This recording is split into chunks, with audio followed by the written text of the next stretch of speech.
do that have never been done before. We the people tell the government what to do. It doesn't tell us. We the people are the driver. The government is the car. And we decide where it should go and by what route to do. We the people are free. And I hope we have once again reminded people that man is not free unless government is limited.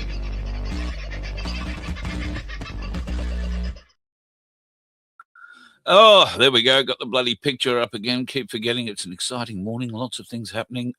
Boo, g'day. How you going? Not usual we would pop up this time of the morning, but there is a bit going on. So I thought I'd poke my head up and give you a heads up. How much of it comes true remains to be seen, but we will wait, watch and wonder. Aussie Sue, you were pouncing pretty early. Nice to have you in first up. And, of course, like, share and subscribe. And Anne, Penny, lovely to see you in early this morning too. Paul, nice to have you in. Tuned in now to the AM live stream. Good on you, brother. Nice to have you. I don't know how many people will get to tune into our live stream this morning because, well, let's face it, many of you will be out working and doing the things that you've got to do this time of day. And there are better things to be doing than poking your ass around waiting for me to come on the internet, I'm sure. However, there is a little bit of news today that I think is worth getting out before this evening's show. First of all, a message to Pauline Hanson for today and her speech at the National Press Club. Good luck. Good luck. Break a leg, whatever you say in political circles, to do well today. I think the Sharks will be there in full force today at the National Press Club when Pauline Hanson gives her first address to them. In 30 years as a politician, she's never been invited to speak there. And you have to be invited to speak. So that'll be an interesting watch today. 12:30 that gets underway.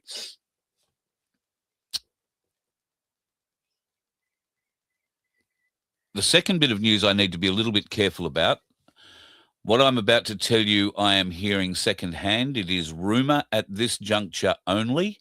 But if proven true, and the word is that at some point today, this is going to go mainstream news global, so to speak, mainstream news Australia, there is an Australian politician who it will be shown, proven, to be the beneficiary of a trust buried in a trust chain. That means a chain of trusts with different sorts of things. But this Australian politician is the beneficiary of a trust which owns a large number of shares in a Chinese company. And that Chinese company is, potentially, allegedly, it is contracted to the Australian government to supply maintenance for all of the wind turbines in this country. Wouldn't be too hard to figure out the politician that might be associated with all the wind turbines in this country. And that bloke would be Chris Bowen. So it is being rumoured, bordering on alleged this morning, that some significant research has been done by some very talented lawyers who have searched the trust databases and have essentially given the family tree of the trusts to find out who owns what, where and why, a forensic examination. And it is alleged at this early juncture that Chris Bowen has undeclared shares owned by a trust that he is the beneficiary of, and those shares are in the company that has either already gained the contract or is about to gain the contract for maintenance on all the wind turbines in Australia. Do you wonder if there might be something there that's a bit of a conflict of interest? If this is proven to be true, Chris Bowen will be not just a liar, he'll be a thief. He will have been enriching himself And I'm sure he won't be the only one in the Labor Party doing it, and probably not in the rest of the parties, if I'm honest. But that is a very, very significant crime. I don't think a crime that the minister could stay minister through. Pauline Hanson today has the opportunity to do a great deal of good for One Nation going further, to really set them as, I guess, the leader in opposition terms here in the nation at the moment, and to get it firmly established in people's minds that she is competent, she is capable of leading this nation should it come down to it. Or if she performs badly, it could undo everything that One Nation have been working toward and have been having great success with recently. Although One Nation is getting that success on the back of One Nation, not so much Pauline Hanson. It is One Nation who is rising, and the people that make up the candidates of One Nation are really what One Nation is all about. Pauline shows the moral way, if you like, but beyond that, not too much else. I don't mean that in any derogatory fashion. But today, when the press club, when those sharks in the press club, those Labor sycophants who've been fed by the Labor politicians and the Labor bureaucrats and the machine behind it all for so long, and they're part of the reason that Pauline Hanson has never been invited to speak at the National Press Club in 30 years of representing people of Australia. Do you think that's going to be a friendly meeting? I don't. So my suggestion, and I have texted this to James Ashby this morning, saying, look, it is only a rumour, but it's from a very, very reliable source. And I'm now getting it from more than one very reliable source. There are other politicians from other flavours who are acting on this already and looking to gain as much information about it as they can, so that at some point today they can all come out and have a say. Because if what I've said is true,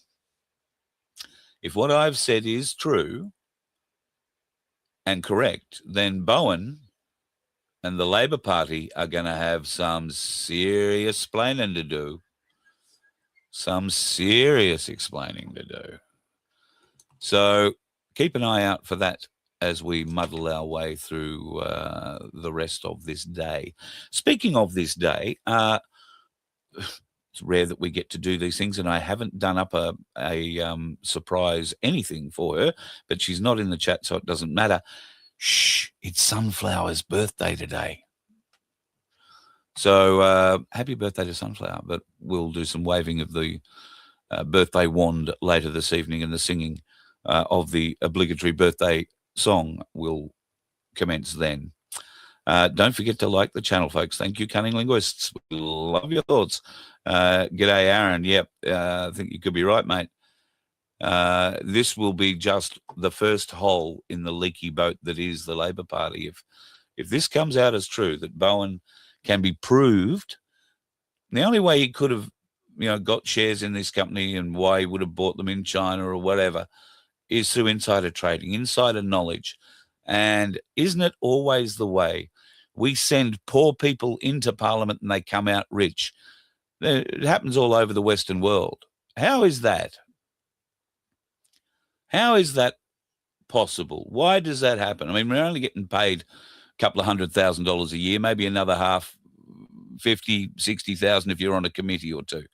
Even the Prime Minister, who is the fourth highest paid man in the world, when it comes to leading countries at least, is on $600,000 a year. And it's not it's a lot of money, but it's in the big scheme of the millionaires of the world, it's not a lot of money. We've got people in Australia who make more money than that in their businesses. That's why they never consider going into politics. But Albanese's got a $10 million house. He hasn't always been making $600,000 a year. He's been from the backbenches all the way forward. And do you really think he's been good at managing his money? Maybe he has. Maybe he's great at it. But I would think there are a lot of politicians in a lot of political parties who might now be looking very seriously at their investments at what trusts they are involved in, and exactly what they benefit from them. Because if there is one, there is more. And this is how the bastards get rich at our expense. This is how we wind up with gas companies who get given our gas and then go and sell it at a premium to their own people. This is why we have, and I'm sorry to keep using it, but it is such a wonderful analogy, and it is a brutal but true analogy or example. It's not an analogy. We pay more in beer tax than we get from the taxes we levy against, or the excise that we levy against the gas that goes out of this country. It's disgusting. No, not that we can drink so much beer. It's disgusting that we have a federal government who, I'm sure, behind the scenes in other ways, are being well and truly personally enriched by these deals. It doesn't matter which flavour of politics we're talking about. They've all done it to us. Except one nation who haven't had the ability or the power to do it to us yet. But it does look like we are looking to give them that power. They are certainly showing in polls right across the nation just how much support they're getting. And, of course, I haven't looked this morning. Why don't we have a quick glance now and be accurate while we're at it? Oops, wrong one. Let's see what they've been able to raise overnight. Last night, things had slowed down a little bit from the heady days where they were raising, $1 million a day. They're not doing that at the moment. They have been able to raise about another $100,000 in the last 24 hours. They're now going for 4.6 million, and they're basically at 4.5, 4,497,226 from 72,622 donees. Great Aussies, every last one. I'm sure One Nation would agree. So the battle continues. The ads will go to air tonight. Now, I'm not sure whether or not you will have seen the ad. You probably have. I did pull it out, but I don't know where I've put it. I'll play it again for you tonight if you want to see it. But to be honest, I thought the ad, while reasonably good, doesn't even show Pauline or anybody from One Nation, just shows Anthony Albanese and the Labor team lying, which is really all you need to show. They have no defence. They have no defence. You just point out they're a liar. Mind you, I do think a lot of the Liberal parties calling the Labor Party ministers liars is a tad hypocritical. But that's another story. All right. Not going to hold you up for the rest of your morning. I did just want to impart that news. If you do have the time today, check out Pauline's speech. It'll either be very, very good or it'll be a train wreck. And I can guarantee you every political eye in the country is going to be watching it, and probably quite a few internationally. I don't want to see her do badly today. I want to see her go very, very hard.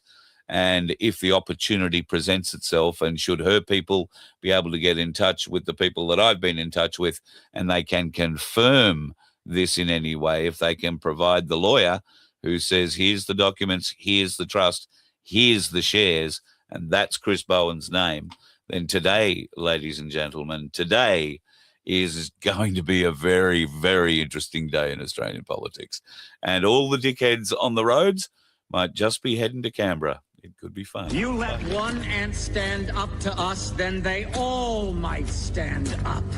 Those puny little ants outnumber us 100 to 1. And if they ever figure that out, there goes our way of life. It's not about food. It's about keeping those ants in line. That's why we're going back. Does anybody else want to stay? Let's rock!